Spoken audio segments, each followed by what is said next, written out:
Sistem dan struktur politik ekonomi Indonesia pada masa Orde Baru 1966 dan 1998.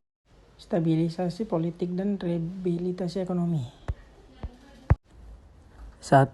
Stabilisasi politik dan keamanan sebagai dasar pembangunan. Orde Baru mengencanakan berbagai konsep dan aktivitas pembangunan nasional yang berorientasi terhadap kesejahteraan masyarakat. Langkah pertama melakukan pembangunan nasional tersebut adalah bersama dengan membentuk Kabinet Pembangunan terhadap 6 Juni 1968. Program Kabinet Pembangunan dikenal bersama dengan sebutan Pancakrida Kabinet Pembangunan yang berisi 1. Menciptakan stabilitas politik dan ekonomi sebagai syarat perlu berhasilnya pelaksanaan rencana pembangunan 5 tahun. Repelita dan pemilihan umum pemilu. 2. Menyusun dan memiliki rencana repelita. 3. Melaksanakan pemilu lambatnya terhadap Juli 1971. 4. Mengembalikan ketertiban dan keamanan penduduk bersama dengan melenyapkan habis sisa-sisa G30 SPKI. Berdasarkan TAP MPRS No. Pemerintah diinginkan langsung lakukan pemilu terhadap tahun 1968. Namun karena berbagai pertimbangan politik dan keamanan, pemilu baru dapat diselenggarakan terhadap 1971. Lembaga pemilu sebagai pelaksana pemilu dibentuk dan ditempatkan di bawah koordinasi Departemen Dalam Negeri. Sedangkan peserta pemilu ditetapkan lewat keputusan Presiden No. 23 tanggal 23 Mei 1970. Kuantitas partai politik atau parpol yang diizinkan ikut dan juga di dalam pemilu adalah 9 parpol, yaitu NU, Parmusi, PSII,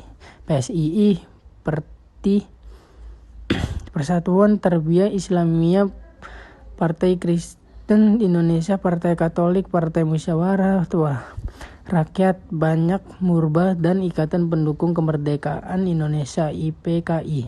Ditambah bersama dengan Golkar. Adapun perolehan suara hasil pemilu 1971 adalah sebagai berikut. Golkar 236 kursi, NU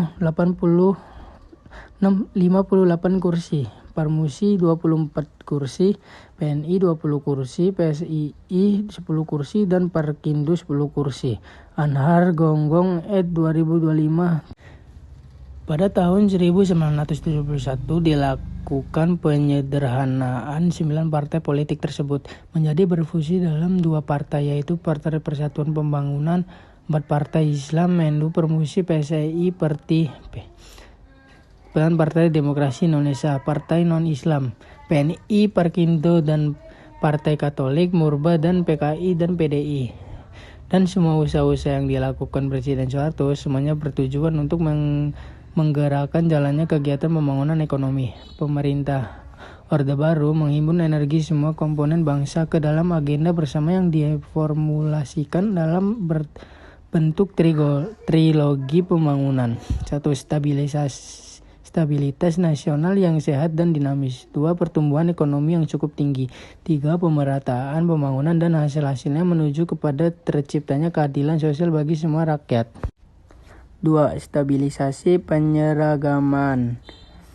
1. Presiden Soekarno menyerukan kepada rakyat agar berikrar pada diri sendiri mewujudkan Pancasila dan mengajukan Eka Prasetya Pancakarsa. 2. Dimaksudkan untuk menegaskan bahwa penyusunan pedoman penghayatan dan pengalaman Pancasila atau P4 dipandang sebagai janji yang teguh, kuat, konsisten, tulus untuk mewujudkan cita-cita. 3. Tujuan penataran P4 adalah untuk membentuk pemahaman yang